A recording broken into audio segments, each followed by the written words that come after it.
Hello viewer, Tapan স্কিলটেক BD থেকে আমি তপন সরকার, video editor এবং মোশন গ্রাফিক ডিজাইনার। তো আজকে আপনাদের জন্য খুব গুরুত্বপূর্ণ একটি ভিডিও নিয়ে আমি হাজির হয়েছি। আজকের ভিডিওর বিষয়বস্তু হলো পিসি বিল্ড। আপনারা যারা ভিডিও এডিটিং করবেন বা গ্রাফিক্স অ্যানিমেশনের কাজ করবেন, তারা কি ধরনের পিসি বিল্ড করবেন, এই ভিডিওতে থাকছে হলো তার আদ্যপান্ত। তো বেসিক্যালি ভিডিও এডিটিং বা গ্রাফিক্সের জন্য যেসব পিসি বিল্ড করতে হয় তার জন্য খুব গুরুত্বপূর্ণ হলো processor, RAM, storage, graphics card এবং পাওয়ার সাপ্লাই। তো এগুলো কিন্তু আপনার ভালো চাই। তো আমি আজকে এই আলাদাভাবে তিনটি ক্যাটাগরিতে কিন্তু এই পিসি বিল্ড সাজিয়েছি। তো প্রথমত এন্ট্রি লেভেলের পিসি বিল্ড। তো এন্ট্রি লেভেলের পিসি বিল্ড করতে গেলে আপনার যে প্রসেসরটি দরকার হবে, আপনি AMD রাইজেনের 5 সিরিজের প্রসেসরটি নিতে পারেন, 5600, অথবা আপনি ইন্টেলের কোরাই 5 বা কোরাই 3 আপনি নিতে পারেন, বা কোরাই 7ও নিতে পারেন।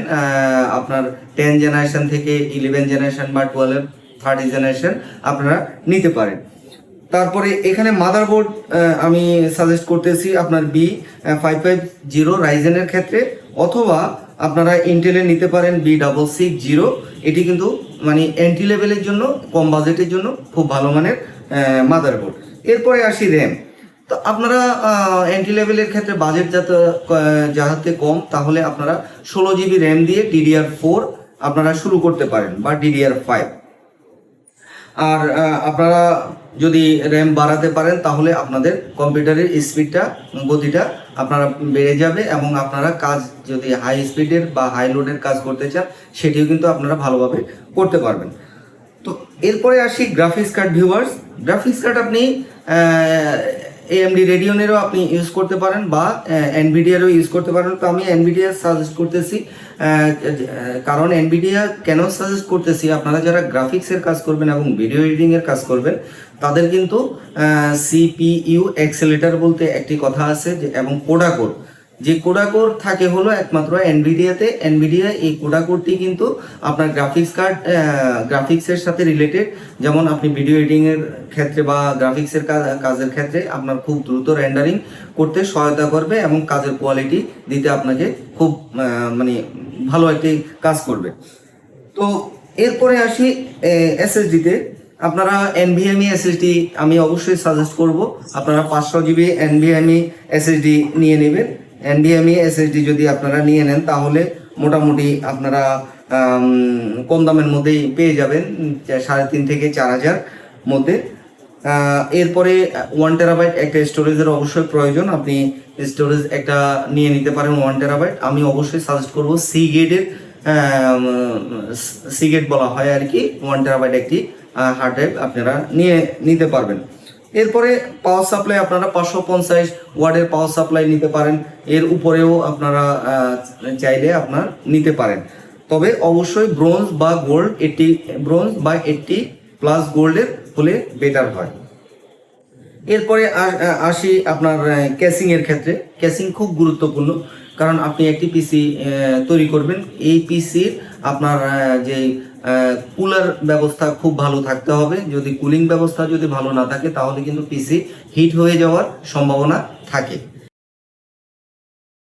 এরপরে ভিউয়ার্স আমরা আসি মিড লেভেলের এই ভিডিও এডিটিং বা গ্রাফিক্সের ক্ষেত্রে। তো মিড লেভেল আসলে 4K, যারা 4K ভিডিও এডিটিং করবেন বা 6K ভিডিও এডিটিং করবেন, তো এই ধরনের যারা পিসি বিল্ড করতে চান, তো তাদের জন্যই হলো প্রথমত প্রসেসরে আসি।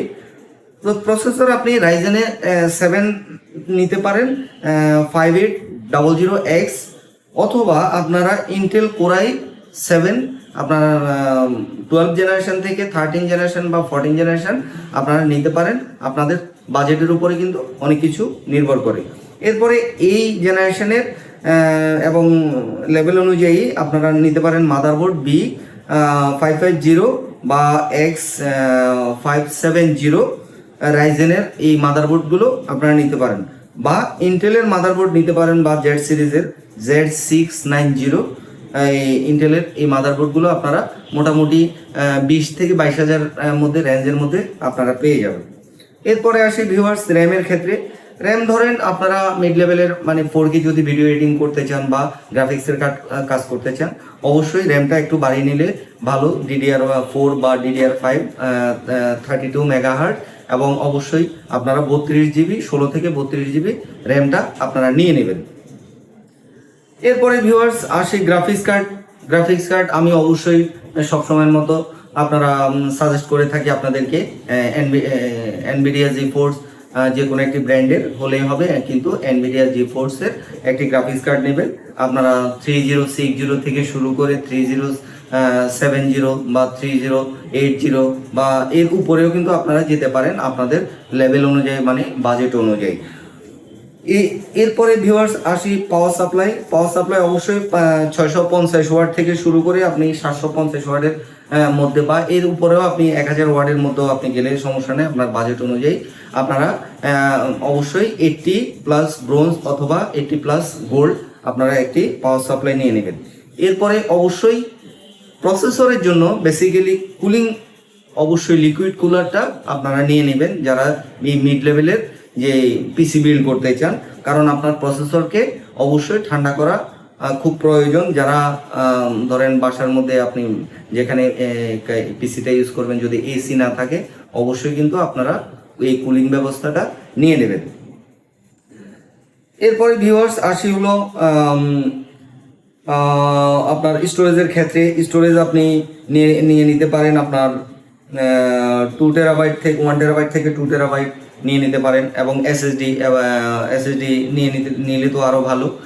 এছাড়া আপনি সি ড্রাইভটা অবশ্যই আপনার NVMe হতে হবে।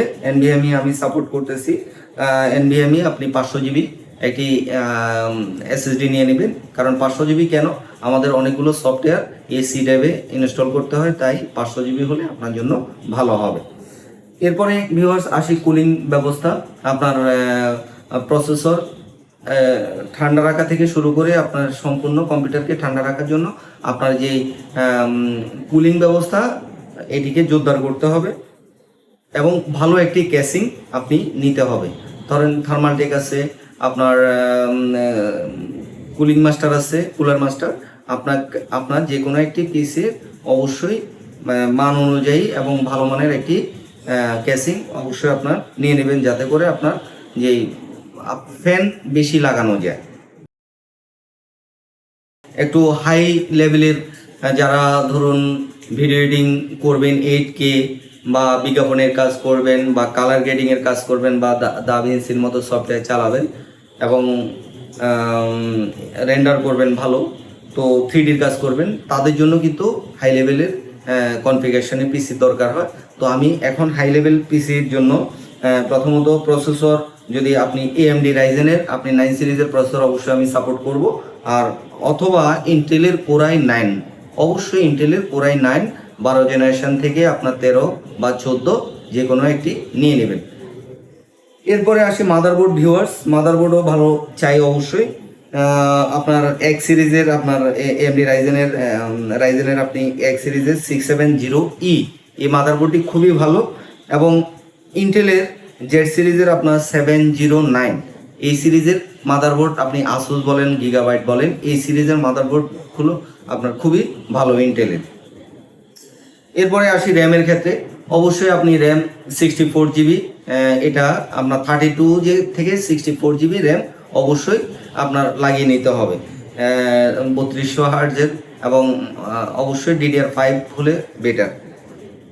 এরপরে আসি ভিউয়ার্স গ্রাফিক্স কার্ডের ক্ষেত্রে। তো আমি সচরাচর গ্রাফিক্স কার্ড ক্ষেত্রে এনভিডিয়া জিফোর্সকে সাপোর্ট করি, কারণ এনভিডিয়া জিফোর্স একটি ভালো মানের আপনার ভিডিও এডিটিং বা গ্রাফিক্সের ক্ষেত্রে কাজ করে, কারণ এতে কোডাকোর রয়েছে। তো আপনি RTX 4090 থেকে শুরু করে আপনার 4080 বা 4070, 4060, 4050 এই লেভেলের গ্রাফিক্স কার্ডগুলো আপনারা ইউজ করতে পারেন। তো এগুলো আপনার খুব ভালো মানের আপনার আউটপুট দিতে সক্ষম। এরপরে ভিউয়ার্স আসছি স্টোরেজের ক্ষেত্রে। আপনারা আপনাদের প্রয়োজন অনুযায়ী 2 টেরাবাইট থেকে আপনারা 4 টেরাবাইট বা NAS যদি ইউজ করেন বা ব্যাকআপের জন্য, তারা ধরেন আরও বেশি আপনার স্টোরেজ নিয়ে নেবেন। অবশ্যই আমি বলবো বাজারে অনেক ধরনের স্টোরেজ রয়েছে হার্ড ড্রাইভ, তবে অবশ্যই আমি বলবো সিগেটটা খুবই ভালো মানের। এরপরে ভিউয়ার্স আমি আসি ক্যাসিংয়ের ক্ষেত্রে। তো ক্যাসিং তো অবশ্যই ভালো মানের একটি থার্মালটেক বা কালার মাস্টার, কুলার মাস্টার যেটাই হোক না কেন, ক্যাসিং নেবেন ভালো মানের ক্যাসিং, যাতে করে এর আপনার ফ্যানিং ব্যবস্থা ভালো থাকে এবং কুলিং ব্যবস্থা ভালো থাকে। এরপরে আদার যেন কুলিং লাগানো যায়। এরপরে আপনার আরেকটা জিনিস, প্রসেসরকে ঠান্ডা রাখার জন্য অবশ্যই আপনারা একটা ভালো মানের কুলিং লাগিয়ে নেবেন, মানে লিকুইড কুলার। তো এগুলো আপনি লাগাতে পারলে আপনার ভালো মানের একটি পিসি দাঁড়িয়ে যাবে। আপনারা ভালো রেন্ডারের কাজ করতে পারবেন, ভালো এডিটিংয়ের কাজ করতে পারবেন এবং গ্রাফিক্সের কাজ করতে পারবেন। তো আমি শেষে কিছু পরামর্শ দেই ভিউয়ার্স। ধরেন ভিডিও এডিটিংয়ের জন্য সিপিইউ এবং জিপিইউ কিন্তু দুটি প্রয়োজন। এটি কিন্তু এডিটিং এবং অ্যানিমেশনের ক্ষেত্রে কিন্তু দুটি, সিপিইউ এবং জিপিইউ। সিপিইউ হলো সেন্ট্রাল প্রসেসিং ইউনিট, মানে হলো প্রসেসর, আর জিপিইউ হলো আপনার গ্রাফিক্স কার্ডের কথা বলা হয়েছে। এটি আপনার ভিডিও এডিটিং এবং অ্যানিমেশনের ক্ষেত্রে যারা আফটার ইফেক্ট চালাবেন তাদের বা দাভিঞ্চি রিজলভ চালাবেন কালার গ্রেডিংয়ের জন্য, এটি কিন্তু খুবই প্রয়োজন, এটি লাগবে। এরপরে আপনার এসএসডি অবশ্যই লাগবে, কারণ প্রজেক্ট দ্রুত আপলোড করার জন্য বা রেন্ডারিংয়ের জন্য আপনার এসএসডি অবশ্যই প্রয়োজন। অবশ্যই M.2 এসএসডি NVMe ইউজ করবেন। আর র্যাম যত বেশি ভালো তত বেশি আপনার কাজের গতি বাড়বে। তো আমি বলবো আপনাদের বাজেট অনুযায়ী ভিউয়ার্স আপনারা এই পিসিটি বিল্ড করে নেবেন। তো এছাড়াও যদি আপনাদের কোনো প্রশ্ন থেকে থাকে অবশ্যই আমাকে নক করবেন আপনার মেসেজের মাধ্যমে। আমি অবশ্যই আপনাদেরকে গুরুত্ব দিয়ে থাকি, আপনাদের মেসেজের উত্তর দিয়ে থাকি। তো ভিউয়ার্স এ পর্যন্তই আজকে, ভালো থাকুন, ধন্যবাদ সবাইকে।